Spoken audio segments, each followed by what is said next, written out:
पप्पू यादव के समर्थन के बाद भी बीमा भारती क्यों हारी? और हारी तो सोशल मीडिया पे बड़े सारे सवाल उठने लगे कि क्या पप्पू यादव ने मन से समर्थन नहीं किया, क्या पप्पू यादव ने दिखाया कुछ और किया कुछ और, या पप्पू यादव का लहर खत्म हो गया। ये तीन सवाल सोशल मीडिया के गलियारों में चल रहे हैं। सनी, क्या पप्पू यादव के समर्थन के बाद भी क्यों हार गई बीमा भारती? आपको क्या लगता है? देखिए, पप्पू यादव के बारे में कहा जा रहा था कि वहाँ पर वो एक्स फैक्टर है। हाँ, ठीक है। हाँ। लेकिन जो रिजल्ट आया उसमें पता चल गया कि ना एक्स फैक्टर है ना वाई फैक्टर है। बहुत क्लियर कट बात है। वहाँ के पत्रकारों से जब रिजल्ट आ ही रहा था, 7वां 8वां राउंड हो रहा था, तो हमने बात की।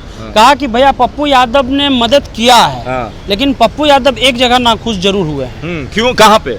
वहीं पे जहाँ पर बीमा भारती ने तो नाम लिया, लेकिन तेजस्वी यादव ने किसी प्रकार का नाम नहीं लिया, जिसको लेकर के वहाँ के लोगों में मैसेज गया कि तेजस्वी यहाँ आते हैं लेकिन पप्पू यादव को इग्नोर करते हैं। ये वहाँ के लोगों में चल रहा है। इसकी पुख्ता जानकारी जो है वो हम लोग के पास नहीं। रुपौली के लोगों में ये नाराजगी चला गया कि तेजस्वी ने नहीं स्टेज से नाम, जो सम्मान मिलना चाहिए था वो सम्मान नहीं मिला। अब पप्पू यादव को भी ये समझना होगा कि आप पूर्णिया में जीते हैं, वहाँ की जनता ने आपको जिताया है, लेकिन अगर आप ये सोच रहे हैं कि ये जो पूरा जाल है वो हमारा ही वहाँ पूर्णिया में चल रहा है, तो पूर्णिया और रुपौली की जनता ने दिखा दिया कि जाल हम किसी का बर्दाश्त नहीं करते हैं। मगर सवाल ये होगा ना कि जब आप पूर्णिया लोकसभा का रिजल्ट देखिएगा तो रुपौली विधानसभा में पप्पू यादव 25,000 से लीड पीछे थे। पीछे थे। अच्छा। हाँ, कुशवाहा जी से।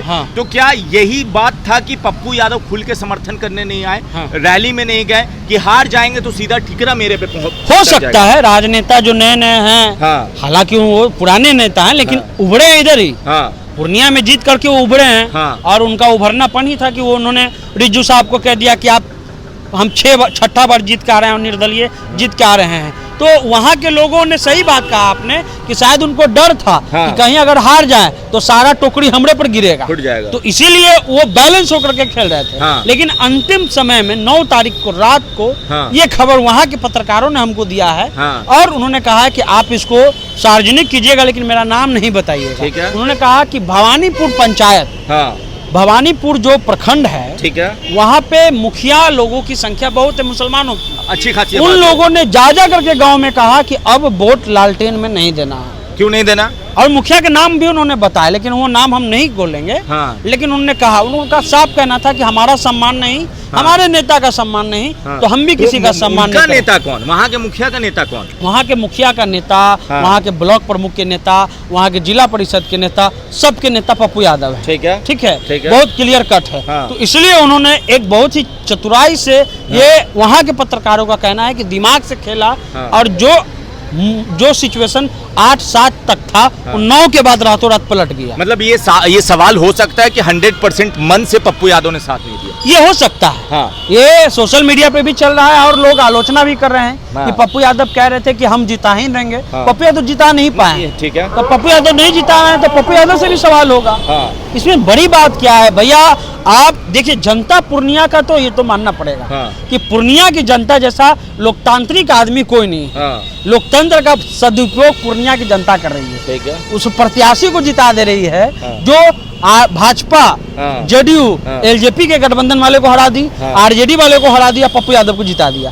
अब जेडीयू आरजेडी, सिर्फ जेडीयू के भाई संजय झा, कैबिनेट उतरा, कौन मंत्री कौन नहीं उतरा हुआ था? तेजस्वी यादव के मेहता जी, मंसूरी जी, सोहेब जी, लगभग 12-15 को विधायक, किसी का वहाँ का जनता नहीं सुना। उन्होंने शंकर सिंह को मूड बना लिया था वोट देने का, उन्होंने वोट दे दिया। चलिए, तो देखिए यहाँ पे पप्पू यादव को एक्सपेक्टेड पूर्णिया में पप्पू यादव फैक्टर नहीं बन के निकले। इसमें 2 तर्क है कि उनके पूर्णिया मतलब रुपौली की जनता के मन में कुछ और था, और दूसरा जो प्रखंड का नाम बताया सनी ने, वहाँ के मुखिया जी लोग को लगा कि हमारे नेता की इज्जत नहीं हो रही है तो हम क्यों लालटेन पे वोट करें।